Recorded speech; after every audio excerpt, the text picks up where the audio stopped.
The following video is suitable for audience above 15 years of age. The characters displayed in this video are fictional and bear no resemblance to any person living or dead. Sita के जादुई gloves. Mirpur गांव में सीता नाम की लड़की रहती थी। सीता बहुत ही निडर और साहसी थी। वो हमेशा लोगों की मदद करती थी। सीता मेरी कॉम को अपना आदर्श मानती थी और उनके जैसा ही महान बनना चाहती थी। उसकी इस आदत से उसके पिता उससे काफी खफा रहते थे। एक दिन उसके पिता रमेश उससे कहते हैं, सीता, मुझे तुम्हारा ये मेरी कॉम का इस तरह सिर पर बिठाना बिल्कुल नहीं अच्छा लगता। तुम एक लड़की हो और तुम्हें घर के काम काज में अपनी माँ का साथ देना चाहिए, न कि इस तरह लड़कों के जैसे मारपीट करनी चाहिए। यह बात सुन के सीता अपने पिताजी से कहती है, पिताजी, मैं मैरी कॉम को अपना गुरु मानती हूँ और मैं एक दिन उनकी तरह बनकर ही आपको दिखाऊंगी। आप देख लेना पिताजी। पिता और बेटी की बात सुनकर सविता माँ बेटी से कहती है, बेटी, तेरे पिताजी ठीक ही तो कह रहे हैं। तो ये मार धाड़ वाले की पूजा करना बंद कर दे और मेरे घर के काम में हाथ बटाया करो और घर के काम में मन लगाया करो। कल को ससुराल जाएगी तो वहाँ के लोग क्या कहेंगे? हाय हाय, हमने तुम्हें मारधाड़ करना सिखाया है क्या? सीता उनकी बात का कोई जवाब नहीं देती और न ही वह उनकी बात सुनती है और मैरी कॉम की दीवानगी अब उस पर और भी चढ़ने लगी। एक समय की बात है, गांव में मुक्केबाजी प्रतियोगिता का आयोजन हो रहा था। सभी पहलवान वहां आए थे और अपनी ताकत दिखा रहे थे। एक पहलवान ने दूसरे पहलवान को हराकर गांव वालों को चुनौती दी। है कोई ऐसा माई का लाल जो मुझे इस मुक्केबाजी में हरा सके? है तो आओ मेरे सामने। उनकी इस चुनौती को कोई स्वीकार नहीं कर रहा था। उस विशालकाय शरीर के सामने सब अपना मनोबल तोड़ चुके थे। तभी सीता कहती है, मैं लड़ूंगी तुमसे और मैं तुम्हारे घमंड को भी चूर चूर करके दिखाऊंगी। सीता की यह बात सुनकर उसकी माँ उससे कहती है, ये क्या कह रही है बेटी? क्यों गांव में मेरी बदनामी करवा रही है? तू क्यों भूल जाती है बार बार कि तू एक लड़की है? लड़की जिससे तू लड़ने जा रही है वह पहलवान है और एक मुश्तैशा पहलवान, हट्टा चौड़ा। माँ, मेरे गांव वालों को कोई ऐसी चुनौती देगा तो मैं चुपचाप नहीं रहने वाली। माँ, मैं जा रही हूँ। अब मुझे कसम है मैरी कॉम की, आज इसे नहीं छोड़ने वाली। आज तो इस पहलवान का घमंड चूर चूर करके ही रहूंगी। यह कहकर प्रतियोगिता में चली जाती है और उस पहलवान से लड़ने लगती है और उसकी ये बेवकूफी देखकर गांव वाले सभी लोग उस पर हंसते हैं। तभी वह पहलवान सीता से कहता है, ए लड़की, तू क्या मेरा मुकाबला करेगी? चल, चली जा यहाँ से। ये मर्दों का खेल है, छोकरियों का खेल नहीं है। तभी सीता कहती है, ए पहलवान, तू हार के डर की वजह से मुझे ये सब कह रहा है ना? ये ले मेरा बुक्का संभाल। सीता उस पर जैसे ही हमला करती है, वह पहलवान उसे उठाकर अखाड़े से बाहर फेंक देता है और कहता है, ए लड़की, चली जा यहाँ से और माँ के साथ जाके रोटी बना। यहाँ दोबारा आई तो तेरी टांगे तोड़ दूंगा और हाथ में दे दूंगा। चल लड़की कहेंगी, निकल, पहलवानों का खेल खेलने आई है। तभी सीता गांव वालों को हंसता देखकर रोकर कहती है, आज तो इस पहलवान से मैं हार गई।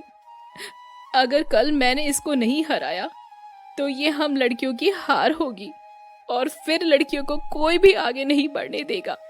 इसलिए मैं लौटकर जरूर आऊंगी।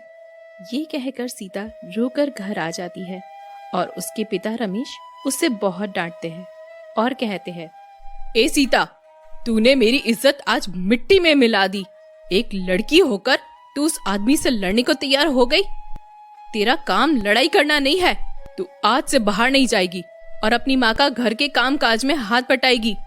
पापा, आज मैं उससे हार गई हूँ तो आप मुझे नहीं बंद कर रहे हैं, बल्कि मेरे साथ उन सभी लड़कियों को बंद कर रहे हैं जो अपने सपनों को मारकर घर के कामों में अपनी बलि दे देती हैं।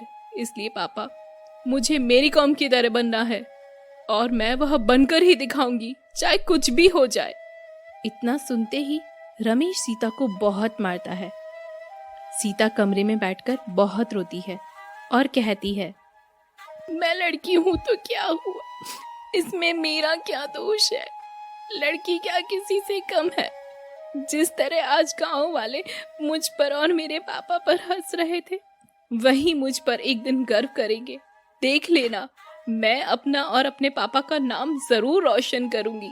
यही चिंता करते करते वह जमीन पर सो जाती है और उसकी माँ उसे आवाज लगाती है, अरे सीता, ओ सीता, अब क्या कमरे में ही रोती रहेगी? जा, अपने दादाजी का पुराना बक्सा पड़ा है, उसे जाकर बाहर फेंक दे। सब उसी का भूत है और उसी का नतीजा है ये तेरे सिर पर। कौन सा बक्सा माँ? वही जो ऊपर कब से पड़ा हुआ है। हाँ वही। जब तक उसे बाहर नहीं फेंकेगी तब तक तेरे सिर से ये लड़ाई वड़ाई का भूत नहीं उतारने वाला। मैं समझी नहीं माँ, मेरा इस बक्से से क्या संबंध है?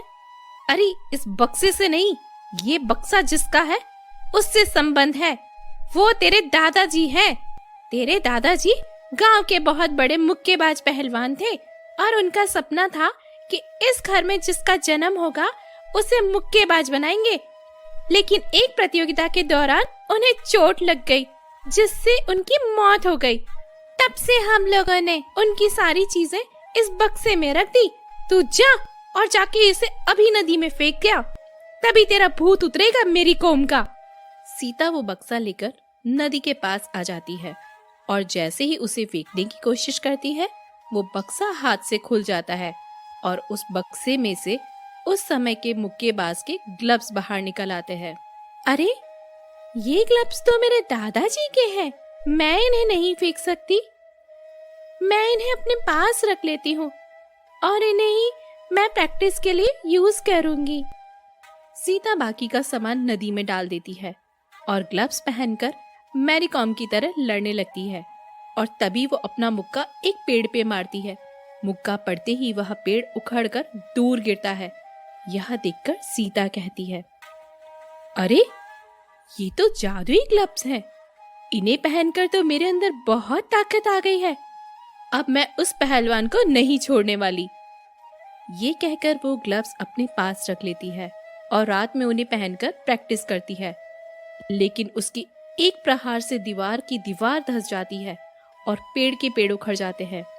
सीता अब उस गांव में होने वाले वार्षिक मुकाबले प्रतियोगिता का इंतजार करती है। कुछ समय बीतने के बाद वार्षिक मुक्केबाज प्रतियोगिता का दिन आ जाता है, लेकिन इस बार 5 पहलवान हिस्सा लेते हैं। सीता भी प्रतियोगिता देखने के लिए जाती है। अरे बेटी, उस हादसे को बीते अब 1 साल हो गया है। अब कोई बखेड़ा मत करना, मैं तुझे पहले ही बोल देता हूँ। सीता चुपचाप बैठकर मुक्केबाज प्रतियोगिता देखती है कि 5 पहलवान जीत जाते हैं और वो घमंड में आकर फिर से गांव को चुनौती देते हैं। तुमने पिछली बार की तरह इस बार भी मेरे गांव वालों को ललकारा है। अब मैं बर्दाश्त नहीं करूंगी और पिछली हार का उधार भी चुकाना बाकी है। यह सुनकर पहलवान उससे कहता है, तू फिर आ गई लड़की मरने के लिए। लेकिन आंखें खोल कर देख, इस बार हम 5 पहलवान हैं। जान से जाएगी, सोच ले पहले ही। कौन जान से जाएगा इसका फैसला तो अभी हो जाएगा। ये कहकर 5 पहलवान सीता पर टूट पड़ते हैं। सीता एक एक मुक्का सबके मुंह पर मारती है और सभी अखाड़े से दूर जाकर गिरते हैं। उन्हें दिन में तारे नजर आने लगते हैं। यह देखकर बड़े बड़े पहलवान सीता के सामने सिर को झुका लेते हैं और सभी गांव वाले उससे माफी मांगते हैं और उसे पुरस्कार भी देते हैं। सीता कहती है, मैं वही कमजोर लड़की हूँ जिसका तुम लोगों ने मजाक उड़ाया था, लेकिन लड़कियां कोई मजाक की चीज नहीं है, ये आप सब समझ गए होंगे। हम भी समाज में लड़कों से कम नहीं है, इसलिए आप लोग वादा करो कि अपनी अपनी बेटियों को पढ़ाओगे और उन्हें उनके सपने सच करने में उनकी मदद करोगे।